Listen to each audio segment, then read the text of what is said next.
Hello and welcome दोस्तों। बात करेंगे इन्फोसिस के Q3 के रिजल्ट के बारे में। तो आज है 11 जनवरी और फाइनली इन्फोसिस ने अपने Q3 के नतीजे अनाउंस कर दिए हैं। सबसे पहले स्टॉक का प्राइस देख लेते हैं। तो इन्फोसिस का शेयर आज 1494 रुपये पे क्लोज होता हुआ देखने को मिला है और आज के दिन इसमें 1.69% की गिरावट के साथ ये शेयर बंद होता हुआ देखने को मिला है।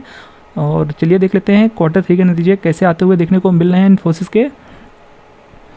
तो आप यहाँ पढ़ सकते हैं इन्फोसिस के Q3 रिजल्ट कैसे रहे हैं। दिसंबर तिमाही में 7% घटा नेट प्रॉफिट, अनुमान से कमज़ोर रहे नतीजे। तो जितना एक्सपेक्टेशन था उससे कहीं कमज़ोर हमें देखने को मिल रहे हैं नतीजे। बाकी ये आप न्यूज़ पढ़ रहे हैं मनी कंट्रोल की वेबसाइट पे, आप चाहें तो वहाँ पर इस न्यूज़ को पूरी तरीके से पढ़ सकते हैं विजिट करके मनी कंट्रोल की वेबसाइट पे। तो बाकी आप यहाँ पूरी डिटेल न्यूज़ पढ़ सकते हैं।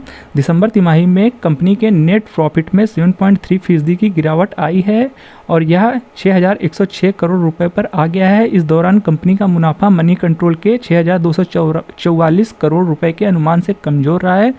कंपनी ने कहा कि तिमाही आधार पर इसके मुनाफे में 1.7% गिरावट आई है।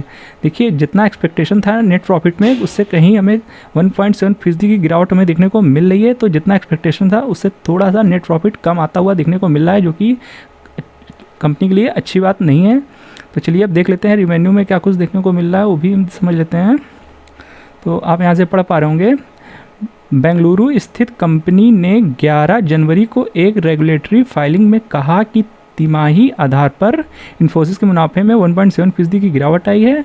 और फिर उसके आगे दिसंबर तिमाही में कंसोलिडेटेड रिवेन्यू 1.3% बढ़ करके 38,821 करोड़ रुपए रहा है। एनालिस्ट के 38,630 करोड़ रुपए के रिवेन्यू के अनुमान से अधिक रहा है। देखिए एक्सपेक्टेशन जो थी वो 38,630 करोड़ की थी, जिसके सामने 1.3% बढ़ करके 38,821 करोड़ का रिवेन्यू आया है। तो रिवेन्यू एक्सपेक्टेशन से बढ़कर आया है, तो ये एक अच्छी बात देखने को मिल रही है।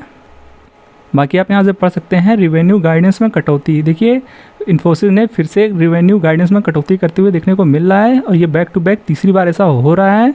तो और मार्केट को पहले से ये एक्सपेक्टेशन थी कि इस बार भी इन्फोसिस कहीं ना कहीं रिवेन्यू गाइडेंस में कटौती करेगा ही करेगा, जो कि हमने कल आपके साथ न्यूज़ भी शेयर की थी। तो आप यहाँ से पढ़ सकते हैं इन्फोसिस ने दिसंबर तिमाही में तीसरी बार रिवेन्यू गाइडेंस में कटौती की है। कंपनी ने पूरे वर्ष के लिए अपने रिवेन्यू ग्रोथ गाइडेंस को अपर लोअर स्तर पर कम कर दिया है और अब पूरे वर्ष के लिए 1.5 से 2% की रिवेन्यू ग्रोथ गाइडेंस किया गया है। कंपनी ने पिछली तिमाही में गाइडेंस को 1 से 3.5% से घटाकर 1 से 2.5% कर दिया था।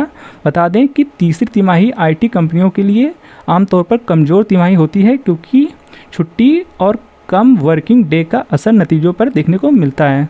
तो जैसा कि आपको पता ही होगा, तीसरा तिमाही में अक्सर छुट्टियां ज़्यादा होती हैं, क्रिसमस होता है, दीपावली होती है, ये सब ज़्यादा मतलब छुट्टी वाले फेस्टिवल्स होते हैं और तो इस वजह से वर्किंग डे कम होते हैं, जिस वजह से इनका असर कहीं ना कहीं कंपनी के नतीजों पे देखने को मिलता है।